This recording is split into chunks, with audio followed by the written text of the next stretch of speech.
কাঁদছে গোপাল, হাসছে গোপাল। যুগের পরে যুগ কেটে যায়, মানুষ তাকে ভোলে না। যুগের পরে যুগ কেটে যায়, মানুষ তাকে ভোলে না। চলে না রে, চলে না রে, চলে না রে, চলে না, চলে না রে, চলে না রে, কাকে ছাড়া চলে না। কে সে? পরিচয় কি তার? হাসির রাজা, জ্ঞানের রাজা, রসিক রাজা গোপাল ভাঁড়। হাসির রাজা, জ্ঞানের রাজা, রসিক রাজা গোপাল ভাঁড়। মহারাজ একদিন সকল সভাসদকে জরুরি তলব করল, আর সকল সভাসদ তাড়াতাড়ি সেদিন চলে আসলো।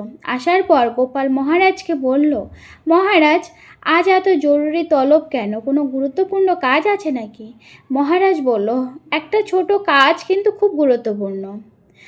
আমার নিজের কাজও বলতে পারো। উত্তরের জঙ্গল পেরিয়ে আমার এক বন্ধুর বাড়ি, অতি সজ্জল ব্যক্তি।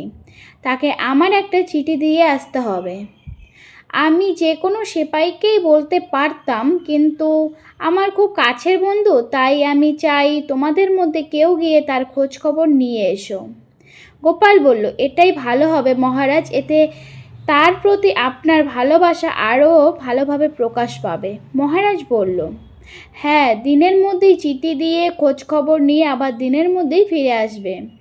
মন্ত্রীমশাই মনে মনে ভাবতে থাকলো, এসব ফালতু কাজ শুধু শুধু সময় নষ্ট। আমার কি সময়ের দাম নেই নাকি? না না, আমি এই কাজ করতে পারবো না।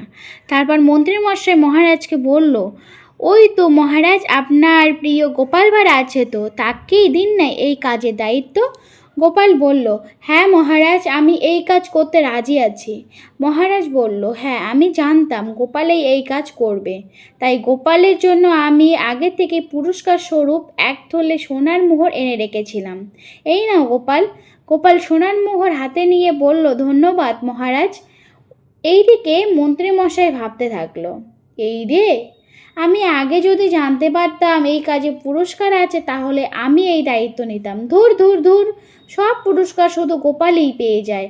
মহারাজ বলল, তাহলে গোপাল, কালকে সকাল সকাল বেরিয়ে পড়ো। গোপাল বলল, হ্যাঁ মহারাজ, কালকে সকালেই বেরিয়ে পড়ব। তারপর রাজসভা শেষ হয়ে গেল। গোপাল তাড়াতাড়ি বাড়ি গেল আর গিন্নিকে বলল, বুঝলে গিন্নি, কালকে সকাল সকাল উঠতে হবে, এক জায়গায় যেতে হবে। তুমি তাড়াতাড়ি আমাকে খেতে দাও দেখি, খেয়ে ঘুমিয়ে পড়ি।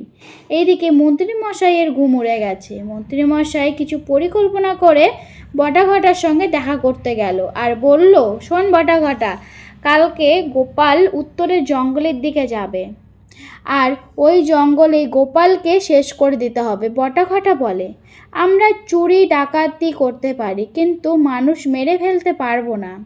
তখন মন্ত্রীমশাই বলল, আরে গদ্দপ, তোদের শুধু ওই বিশু ডাকাতকে বলতে হবে এসব কথা, ওরাই সব করবে।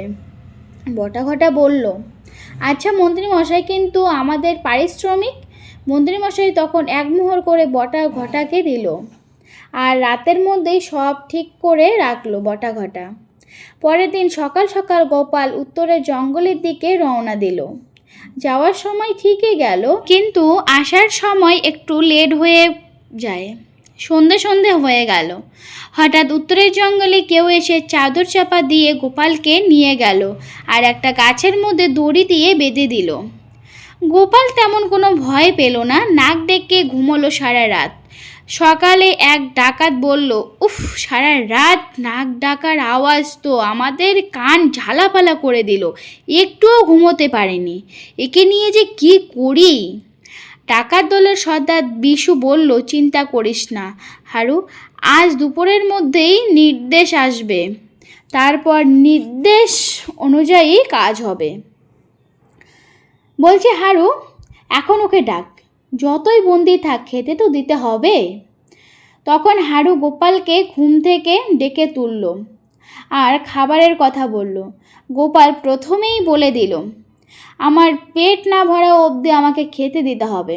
হারু রাজি হয়ে যায়, কারণ হারু ভেবেছিল একটা মানুষ কতটাই আর খেতে পারবে। তারপর তো গোপাল খেতে বসলো। এক থালা করে ভাত খাচ্ছে আর আবার ভাত আনতে বলছে। এই করে খেয়ে খেয়ে সবার খাবার গোপাল একাই খেয়ে নিল। তারপর আবার গোপালকে বেঁধে রাখে। একটু পর একজনের গলা শুনতে পায়।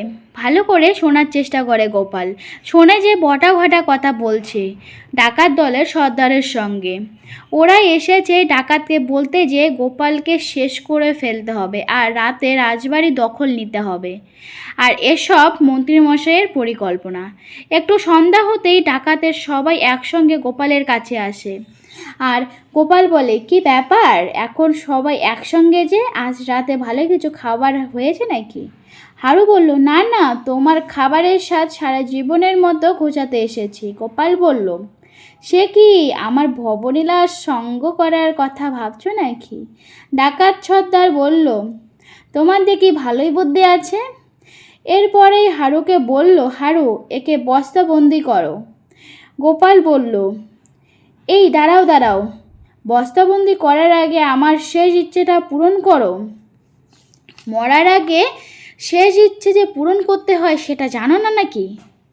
তারপর ডাকাত সর্দার বলল, আচ্ছা বলো, তোমার কি ইচ্ছে? গোপাল বলল, আমার পিঠটা খুব চুলকোচ্ছে, আমি চাই এই হারু আমার পিঠটা চুলকে দিক, এটাই আমার শেষ ইচ্ছে। ডাকাত সর্দার বলল, ঠিক আছে। তখন হারু গোপালের পিঠটা চুলকে দিতে গেল আর চুলকোতে লাগলো।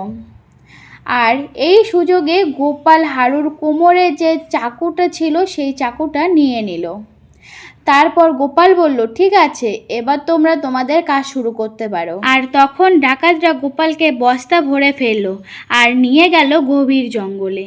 ওখানেই বস্তাবন্দি গোপালকে ফেলে রেখে দিয়ে চলে আসলো সবাই। কিছুক্ষণ পর গোপাল হারুর যেই চাকুটা লুকিয়ে নিয়েছিল সেইটা দিয়ে বস্তাটাকে কেটে ফেলল। তারপর গোপাল মুক্ত।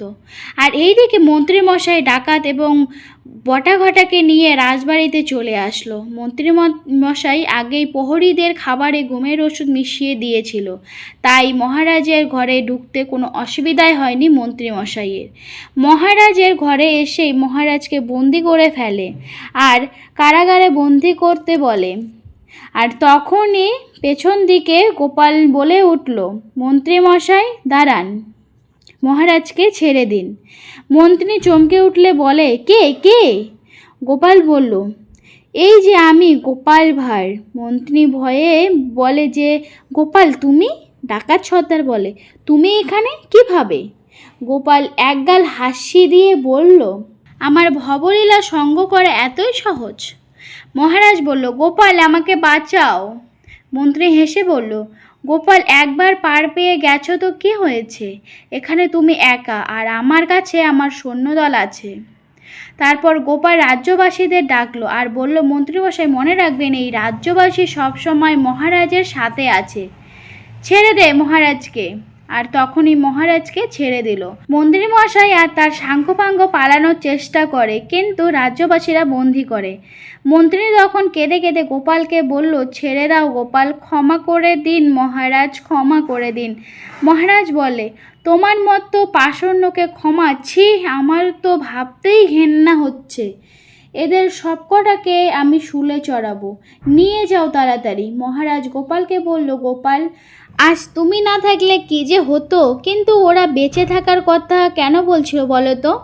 তুমি কাল থেকে ছিলে কোথায়? তারপর গোপালের সঙ্গে হয়ে যাওয়া সব ঘটনা মহারাজকে বলল। মহারাজ সবটা শুনে বলল, বাহ গোপাল, তোমার বুদ্ধির জবাব নেই, বাহ গোপাল বাহ। আর এইদিকে রাজ্যবাসীদেরও মহারাজ কথা দিল যে আগামী 7 দিন ধরে উৎসব হবে। এইদিকে খুব খুশি হয়ে মহারাজ গোপালকে 1000 মোহর পুরস্কৃত করলো। তো ফ্রেন্ড, আজকের গল্পটা এইটুকুই। যদি ভালো লাগে অবশ্যই লাইক কমেন্ট শেয়ার করে দেবে আর সাবস্ক্রাইবটা অবশ্যই করবে। দেখা হচ্ছে নেক্সট ভিডিও। ততক্ষণ তোমরা সবাই খুব ভালো থেকো। Tata, thanks for watching.